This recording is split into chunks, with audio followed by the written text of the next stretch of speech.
Welcome back to the 2020 CoSEP Annual Conference. Our speaker today is Rebecca Kirkham, who is an accomplished half-marathon runner.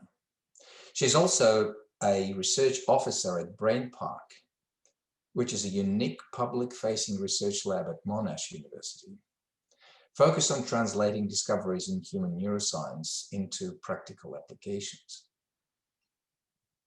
Brain Park have teamed up with my lab, Defence Science and Technology, in developing an international multidisciplinary expert consensus on the core dimensions of cognitive fitness, what is now known as the CF2 Delphi project.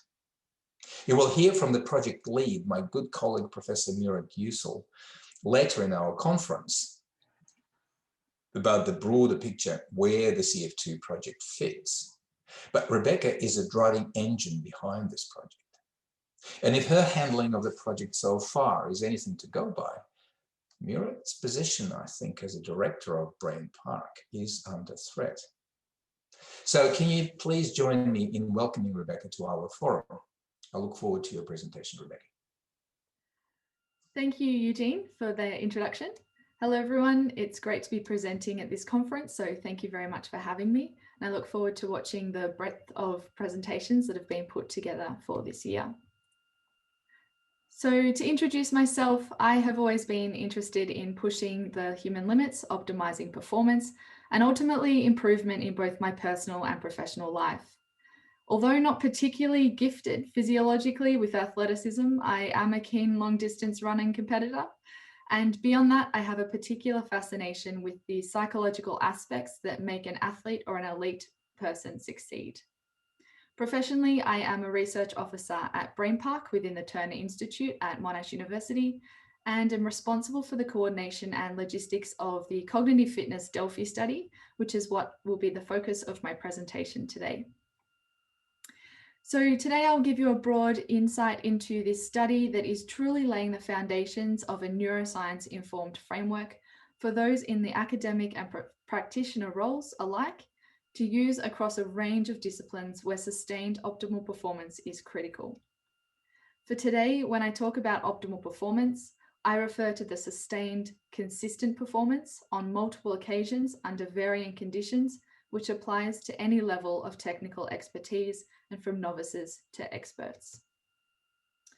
This project is a collaboration between Monash University and the Defence Science and Technology Group, where I work alongside Dr. Eugene Aidman, who you've already heard from, who created the Cognitive Fitness Framework, the CF2, and Professor Murat Yücel, who is also presenting at this conference, a clinical neuropsychologist and distinguished researcher in mental health, who has experience in running this Delphi-style methodology previously. And finally, Dr. Lucy Albertella, a research fellow interested in resilience and cognitive flexibility, which is integral to particularly that sustained part of optimal performance. So the aim of this study is to identify the psychological constructs that underlie optimal performance in dynamic, high-pressure environments. This knowledge will be critical in defining the construct in cognitive fitness and later to inform the sensitive measurement and assessment of these constructs. Further, it will help formulate the development of targeted, personalized training programs to maximize success within these roles. So before I launch into the project itself, I really wanted to give you an overview of why the outcomes of this study are so critical right now. If you send off a bunch of people to answer a particular question, they will most likely come back with a bunch of different answers, varying in accuracy, depth, method, language, terminology, the list goes on. Such answers typically reflect their lived experience, or in the case of academia, their academic field. So suppose that this is applied to optimal performance, this idea that human performance can be optimized, improved, advanced. This can look very different from the outside eye. Kipkoge's sub-2-hour effort versus a fiery arriving on scene versus a military officer being deployed all need to bring their psychological and cognitive A game to perform optimally. But of the qualities that they need to bring to their optimal performance, these cognitive strengths, these constructs, are they all at all similar? It is acknowledged that optimal performance in dynamic and high pressure environments is critical to success in many fields such as military, sport and competition and first responders. And while it is agreed that optimal performance in these settings depends on a wide range of cognitive constructs, their nature and measurement remain under debate. So let's take an example of this from an academic defense point of view. In 2012, Rebecca Greer conducted a literature review on the term and constituents of cognitive readiness. Cognitive readiness came around in about 2002. Since then, though, there have been numerous definitions for the term, which compromises its ability to be operationalized and tested empirically. Greer synthesized that the definitions of cognitive readiness have three common elements. Firstly, that cognitive readiness is a predictor of cognitive performance. Secondly, that it requires a level of tolerance of the uncertain in these demanding, stressful environments. And thirdly, that it is an interaction between the individual and the anticipated situation. The core components here are cognitive ability, which Greer notes can be influenced by things such as motivation, personality, and other attributes, and of course, by that dynamic environment. Greer then conducted a literature review of 20 papers. She examined a wide array of literature that listed constructs that were considered important to cognitive readiness. So we have a collection of knowledge, cognitive functions, expertise, motivations, and I won't go into what all of these are, but you can see that some of these are very, very military specific. Recall that the definitions of cognitive readiness all come back to the cognitive ability in this highly dynamic, high pressure environment. It's a broad environment that can apply to many roles where optimal performance is key. And in this regard, we can imagine that these constructs could be a snapshot insight into what we might expect to come out of our study. So here I've listed the constructs. The bubbles represent how many papers reported the construct as being important. And I've listed these in descending order. So as we can see, decision-making, situation awareness, general motivation, self-control were commonly reported. But if we take a more critical look at these constructs or these terms, we can see a bit of an issue. Greer points out that in this first category, the two most important are likely decision-making and metacognition, because both of these encompass all of the others. For example, decision-making and problem-solving are very similar. And if we jump ahead a little, this is very important because knowing what to target for training is key. And in this instance, it would be best to target perhaps decision-making because it would improve all the others. But the primary issue here is that the literature uses a bunch of different terminology to explain things that overlap. And not only within the constructs and terms themselves, but also in what this collection of constructs is called and defined as. For this corner of the military literature, it is cognitive readiness, but it has several iterations. Sport probably has its own frameworks, and so each tries to create their own collection of terms for roughly similar concepts.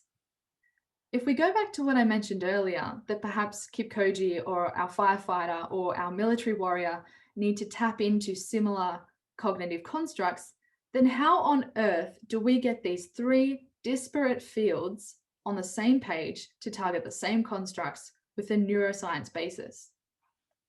So there are two things here.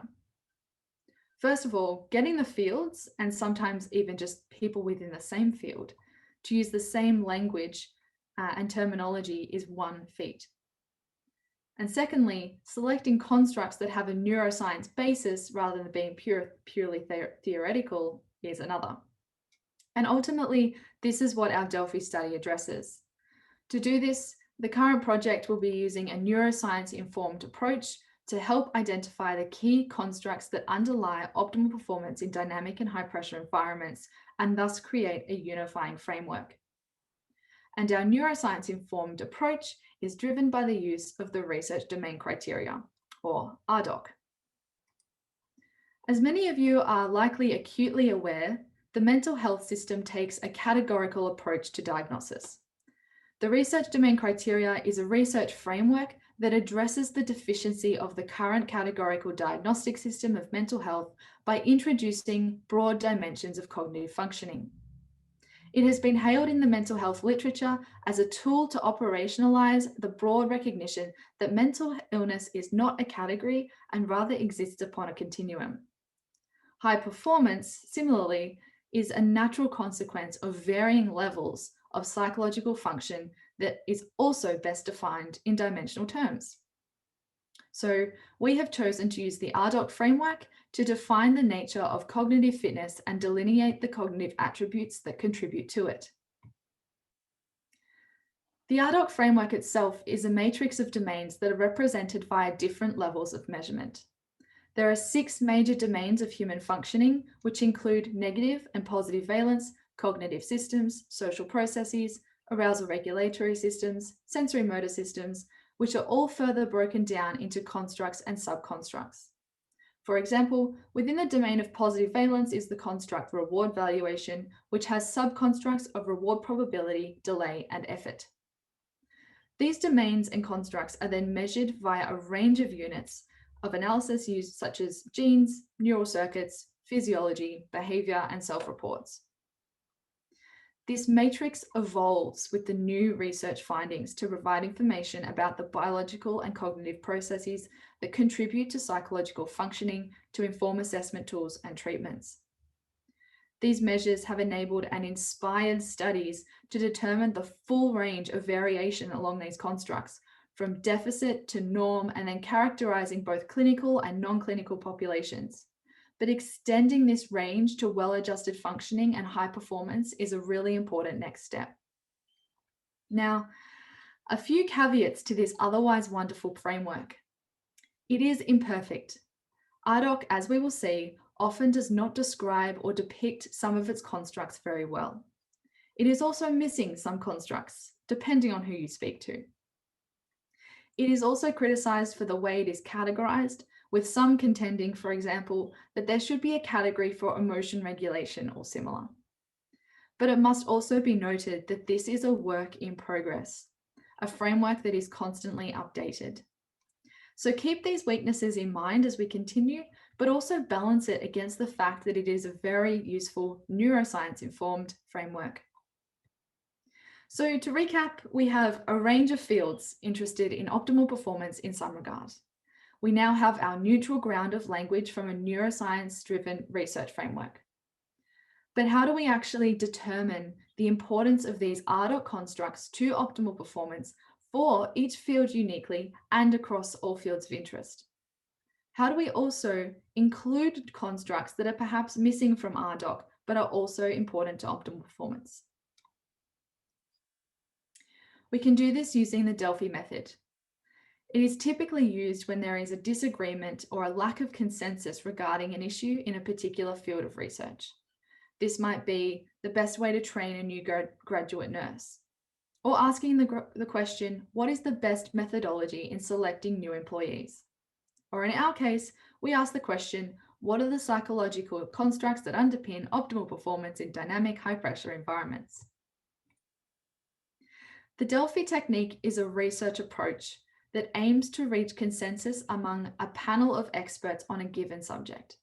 Essentially, a group decision-making process where a representative sample of experts from a field of interest work together towards a consensus on an issue.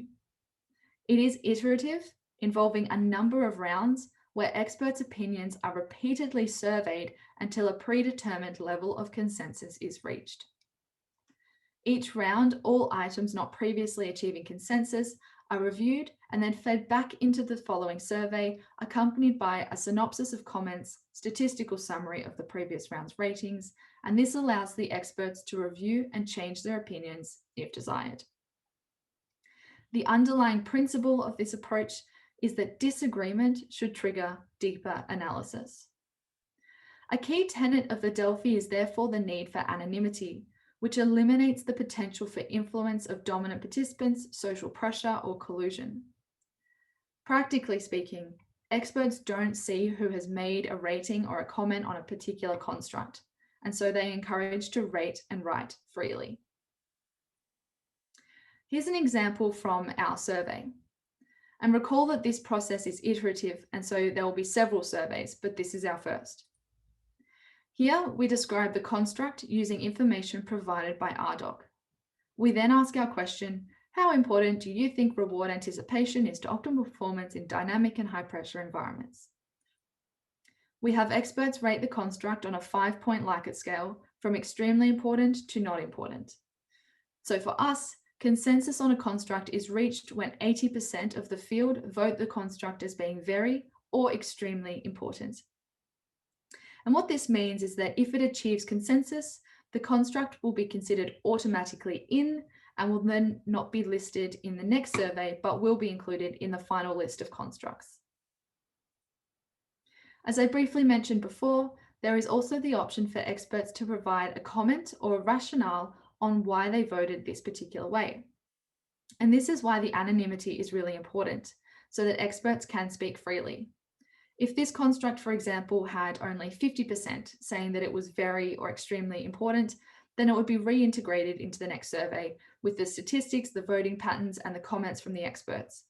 And when the experts go through and reflect on these comments, they can be swayed to vote in that next round differently. And this is where the deeper analysis comes in. Akolian Polowski's 2004 paper discusses the Delphi method and provides some recommendations. I really liked their statement that I have here, which captures the strengths of the Delphi really well. The controlled interaction appears to be more conducive to independent thought on the part of the experts and to aid them in the gradual formation of a considered opinion.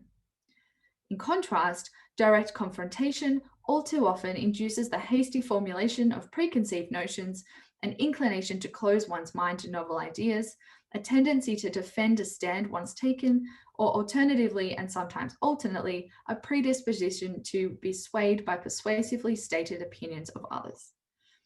So really, the Delphi method is an excellent technique to bring the ideas of the best together and have them all heard and considered equally. The paper also recommends breaking up the group into disciplines or skills. And for recruitment, it suggests ranking potential panel members and inviting them by levels of expertise from most to least until you have your desired number of members. They also advise a target for 18 per group to allow for attrition and to have a minimum of 10 by the end. And if this cohort is broken into groups, then it is 18 per group. This paper also provides some strengths and incentivization to participants. Before I go into these, a bit of a side note. Inviting experts is not necessarily an easy task, especially if cold emailing. These are often incredibly busy people and they tend not to read content.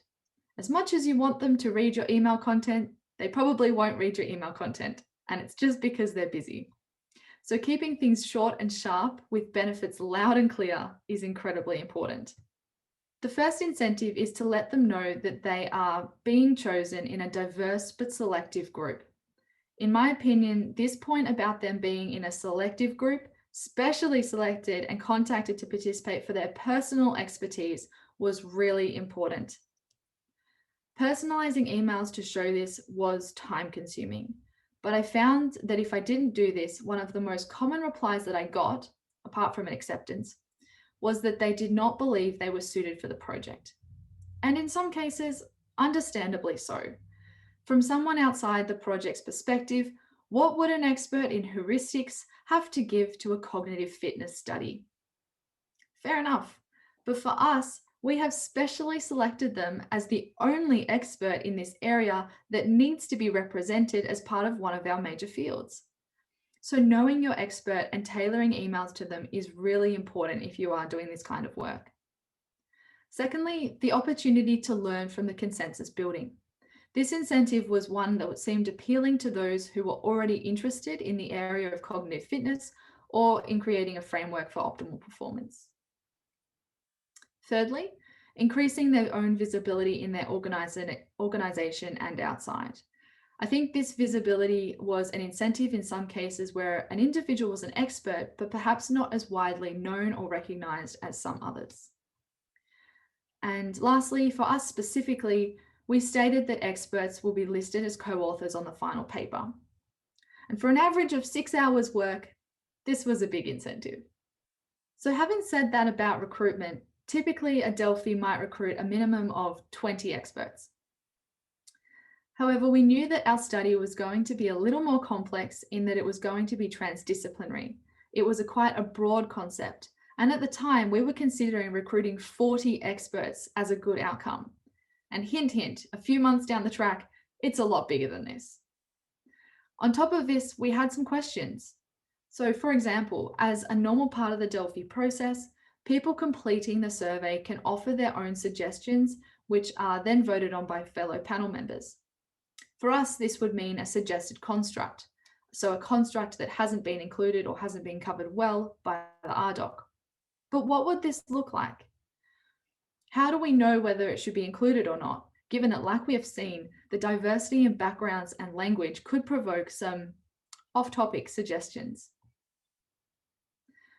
So to help us develop this novel Delphi in the first place, we decided to consult with leading experts across a range of fields: defense, sport and competition, high stakes roles, and neuroscience, to ask them to help us refine our scope for the project.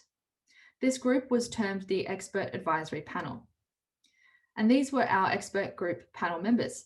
Briefly, we have Dr. Amy Adler, clinical psychologist and leading expert in military resilience in the US, Mr. John Crampton, as we know, an internationally renowned sports psychologist with over 30 years experience in the elite sport industry, Professor Sean Drummond, a clinical neuroscientist at Monash, leading expert in sleep research and resilience in high stakes roles, Professor Gerard Fogarty, a leading expert in resilience across high performance fields in Australia, Professor James Gross from Stanford University, an expert in emotion regulation, and Professor Leonard Zakowski from Boston University, a leading expert in neuroscience and sport performance.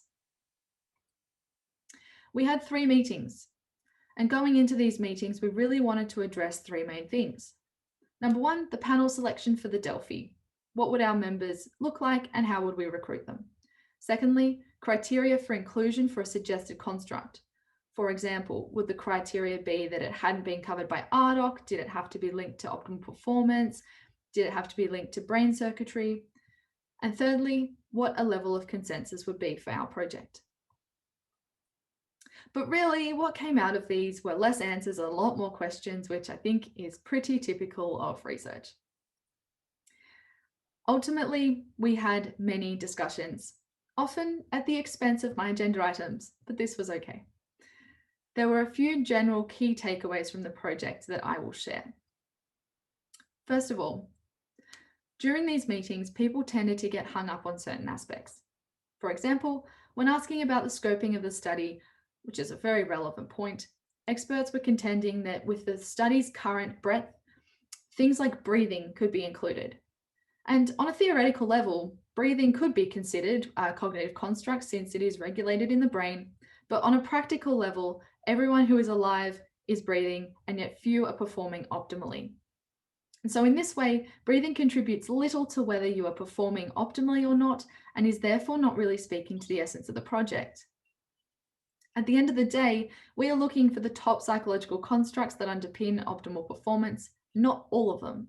And if 80% of the field don't think that breathing is going to differentiate between a normal and an optimal performance, then naturally it won't be included. In some cases, if some of the issues raised were considered in terms of this broader goal and end outcome, they may have resolved themselves. And so reminding and reorienting to the broader goal in this way was really important. Nonetheless, though, these conversations that we had were very useful and at times quite challenging for the research team, which in itself was a great outcome because it made us refine the project further. The second thing is to be flexible yet firm. Many a time, the discussion was like a snowball. First, it was manageable, progressive, expansive, and purposeful. The snowball was slowly growing. And then it's as if you see the snowball rolling towards a downhill, about to run away and gain momentum to the point where you will struggle to bring it back and push it back up the hill. And at this point, before it rolls too far and goes too far off track, you need to step in and mediate. Bring the focus back to the topic at hand, reorient to the goal of the discussion.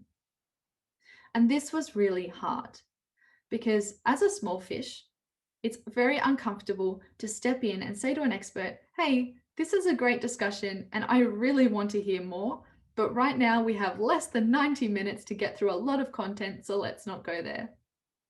Finally, working with a panel of transdisciplinary experts, and I guess it can extend to non-experts as well, but specifically those from various fields, requires a delicate balancing act. On one hand, you need to inform your members on what you're doing and what you're talking about.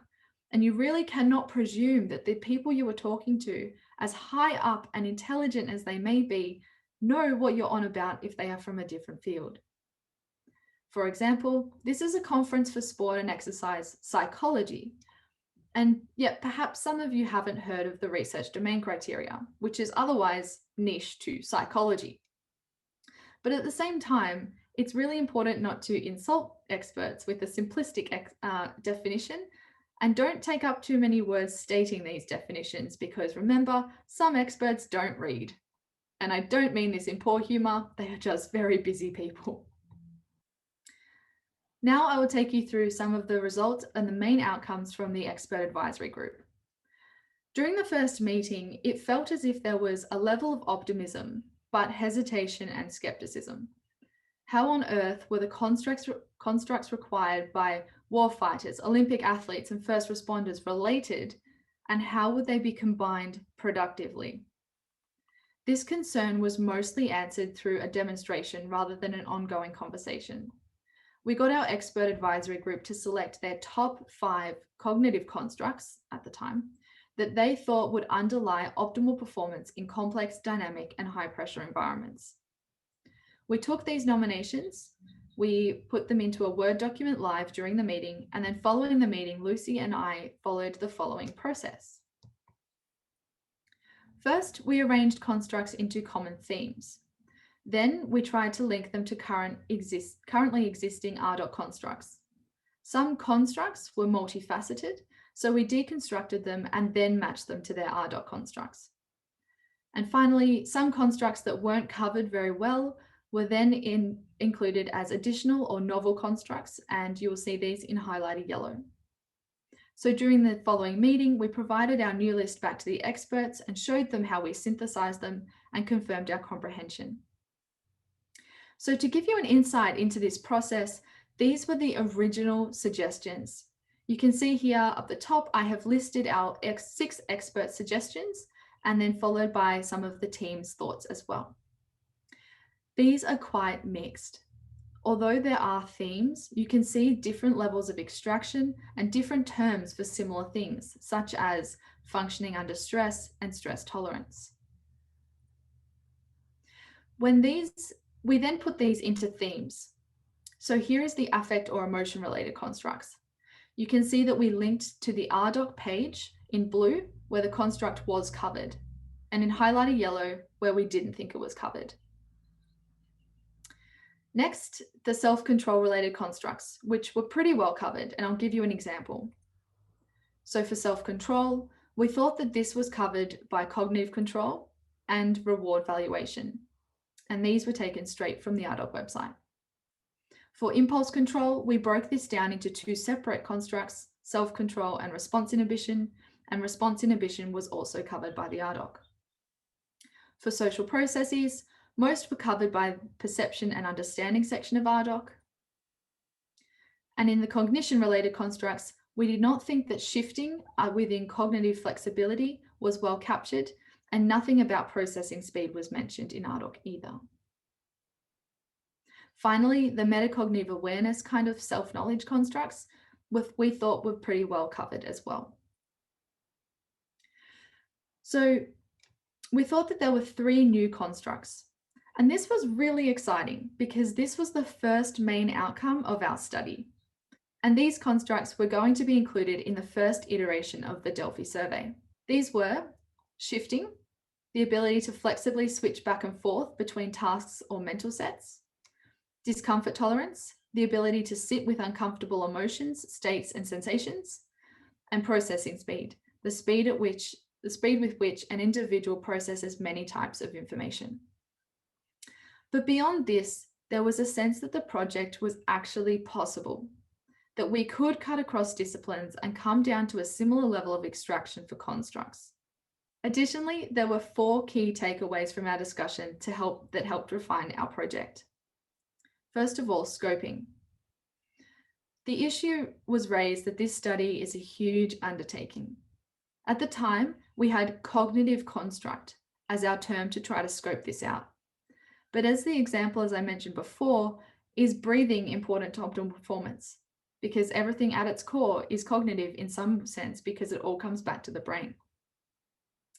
We changed this term to psychological to encompass the IDOC and wider constructs that may be considered affective or motivational and not necessarily cognitive in some opinions.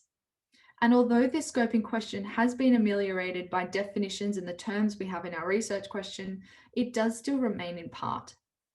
Ultimately, though, if a construct has to reach 80% consensus to be included, we think that the finer details and concerns will wash out. The second thing was optimal performance. We were challenged in being asked to define this. What is it? Was it high performance, such as winning a match? Was it peak performance, such as hitting a personal best? Is it everything that elites can do, reserved for the Kipkojis of the world? And does it exclude your average person like me? We established that optimal performance could be achieved by anyone, and that it was likely that this caliber of optimal performance would be different for each individual, but this was okay. Because your average person running the race of their life is probably going to use same or similar psychological constructs that an elite would use under the same relative conditions. We defined that optimal performance was not a fluke performance, it was going to be sustained and required a level of resilience. And this brought us to our next point, timescale. To establish sustained performance, there are multiple stages or cycles, like the Olympic cycle or the macro, meso, micro cycles in training. For the military, it is tactical, operational, and strategical cognitive readiness, which begs the question, what timescale are we looking at?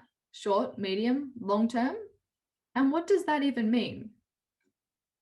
We were wondering whether we needed to ask experts to which stage a psychological construct was most important. Could the psychological constructs that people require in a minute during a performance event be the same as those required to repeatedly execute the same level of performance over months?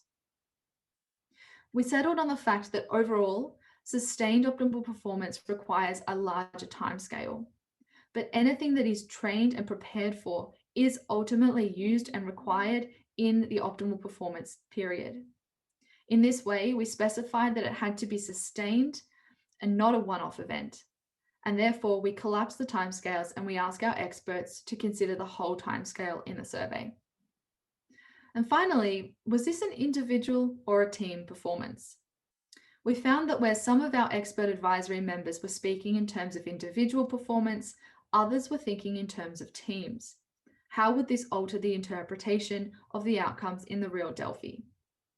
We concluded that if an individual works in a team, then social-related cognitive constructs from IDOC will likely be required for them to perform optimally in their role. And this might mean that there are more of those social constructs that come out as important in some fields like defense, but may not be present overall once we cut across all fields. And this is okay because we have a 4-siloed metadelphi, which I will expand on soon.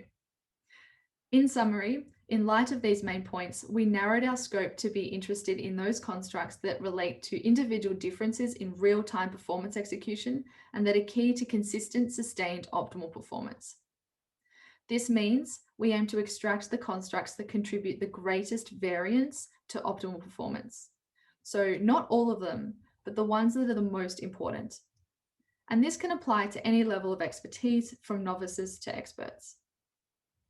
And as for the environment, we are interested in performance in environments that are dynamic or that have the capacity to change and that involve an element of risk or pressure. And so taking all of these discussions and feedback on board, the final research question was developed. We asked participants, what are the psychological constructs that underlie optimal performance in dynamic and high pressure environments? As I touched on before, part of the Delphi process is that in addition to voting on the IDOC constructs, experts are able to suggest constructs that were not included by the IDOC or, in their opinion, were insufficiently covered, much like the expert group suggested constructs.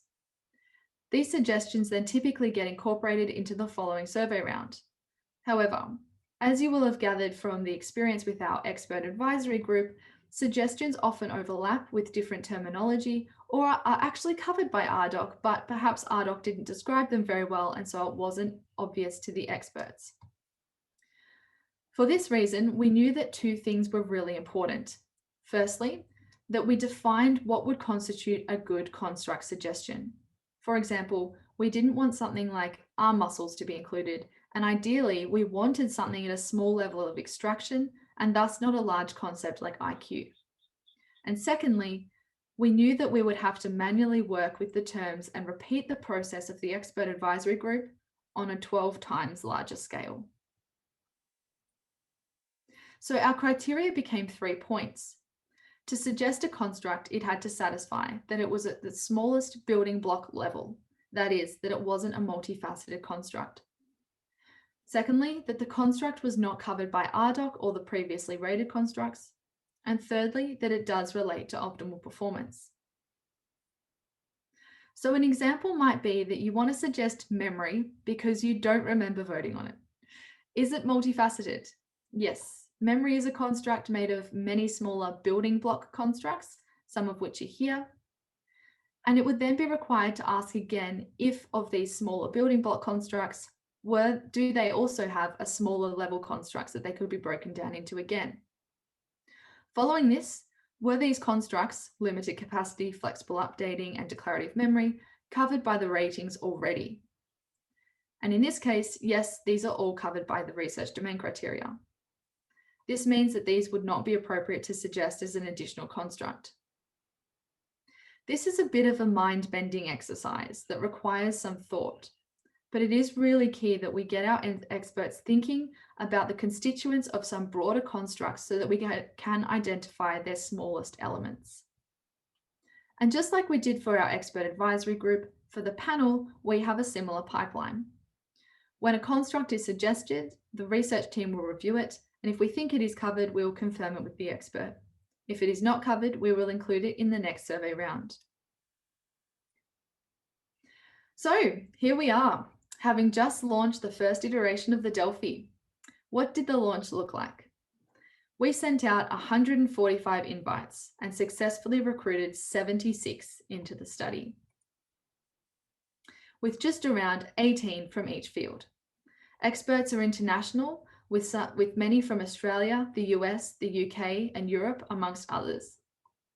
Recruited through purposive sampling, expert selection was based either on being known to the research group or having relevant clinical or practitioner experience or researcher experience, or being a world-renowned expert in one of the 4 fields of interest to our Delphi. And these 4 fields are, first of all, sport and competition. These people are a mix of practitioners such as coaches, sports psychs, and academics or researchers who typically have significant experience in the field with a broad range of athletes and performers, and who have that ability to step back and see patterns across their experience. The next one, high stakes roles. These individuals may be a mix of practitioners and researchers or academics, some of which have been both. They have backgrounds in life or death situations, e.g., dealing with first responders, pilots, occupations like truck drivers. One member is in criminal profiling. And thirdly, defense. Experts from the defense field have often been in the uniform for a period of time and may currently be in training, supervisory, or research roles. They are often also high enough up that they have significant experience to take that step back to see the requirements for sustained optimal performance on the front line in whatever capacity that might be. And finally, applied cognitive neuroscience, including cognitive and affective mechanisms. These people have a huge breadth in their experience. Acknowledging that IDOC is an imperfect framework originating out of mental illness, it was really important to recruit experts from areas in emotion regulation, for example, which was not well covered by IDOC. and then also heuristic decision-making, working memory, attention, mindset, and we have many more.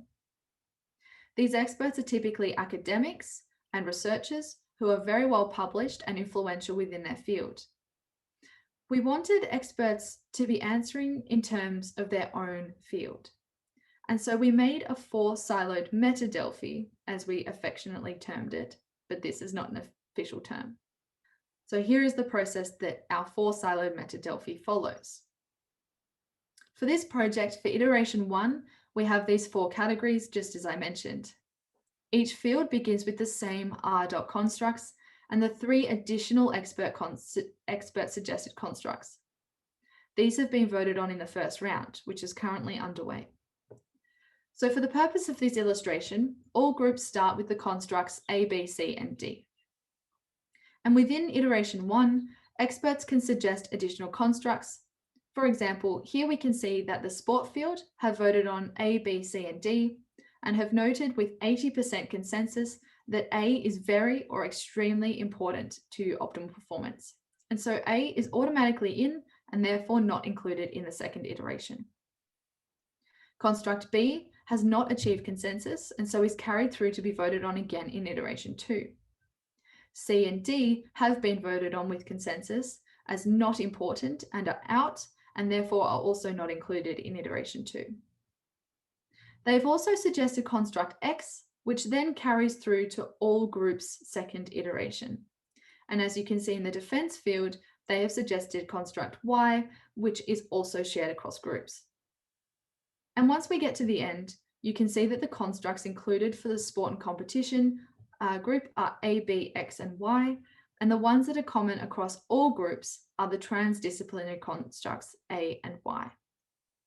So overall, we are expecting about 3 iterations spanning from October to January.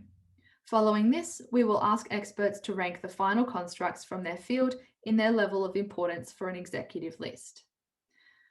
Following this project, we expect that there will be many nuances to take stock on. For example, there will be comments on constructs that may not have been fully fleshed out or acknowledged, and so we are foreseeing a sister paper for these conceptual, more discussive parts of the project.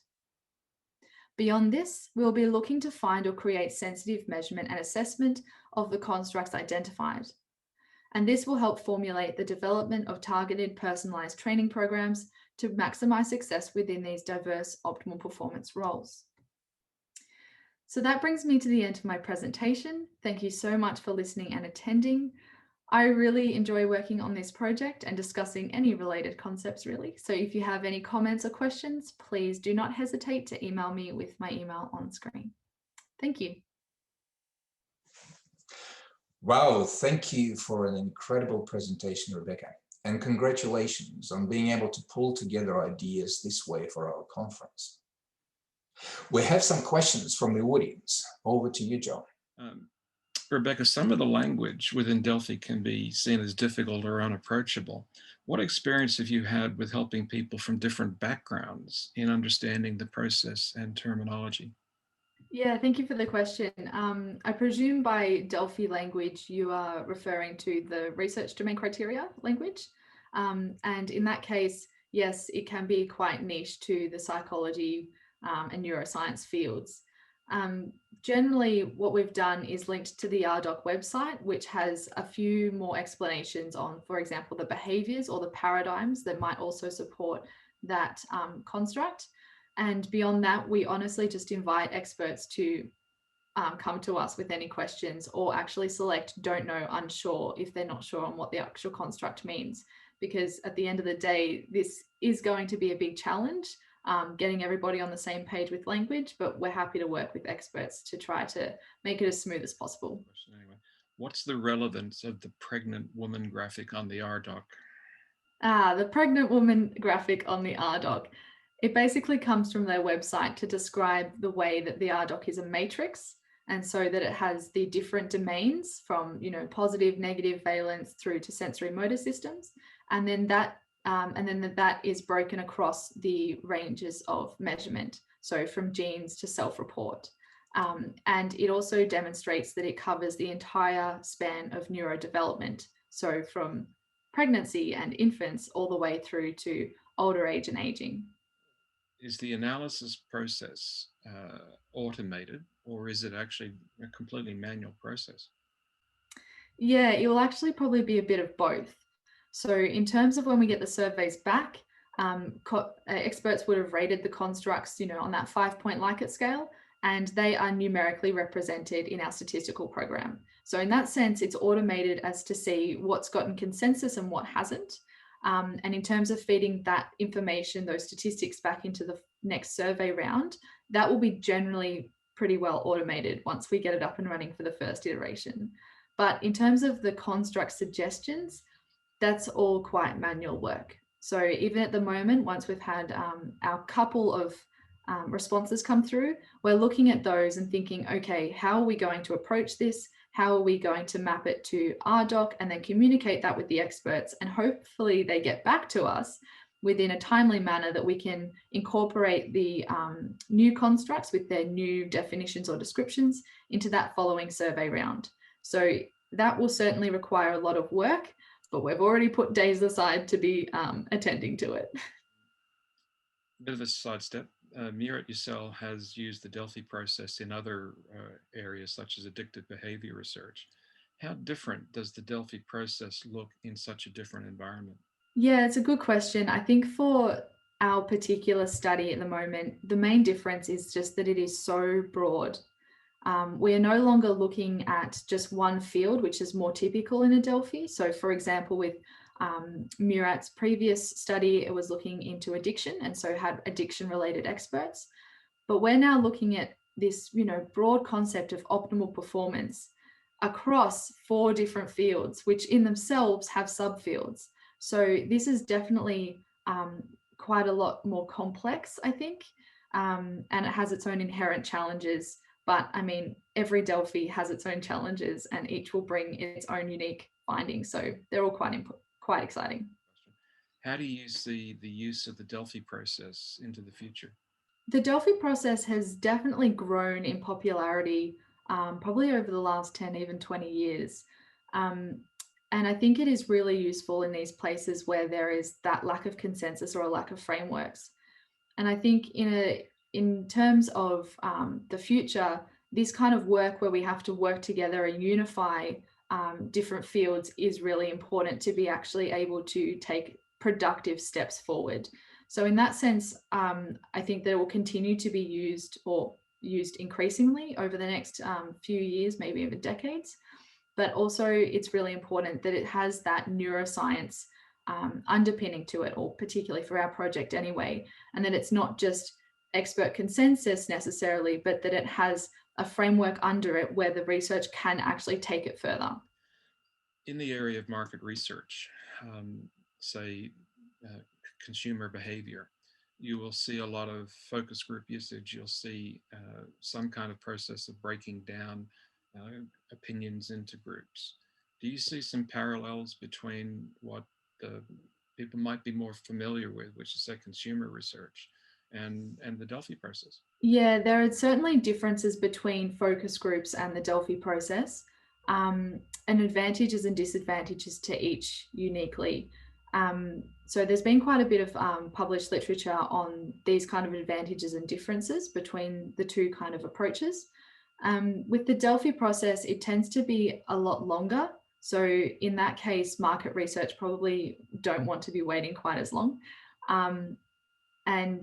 But the advantage to the Delphi process is that, like I said before, you don't get those dominant personalities coming through, all those persuasive arguments from particular members. And it really does allow each voice to come through quite clearly and quite equally.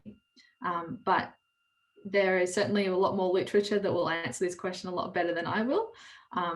And yeah, they just have their different strengths and weaknesses. From an applications perspective, how much weight do you think we can put on a Delphi outcome?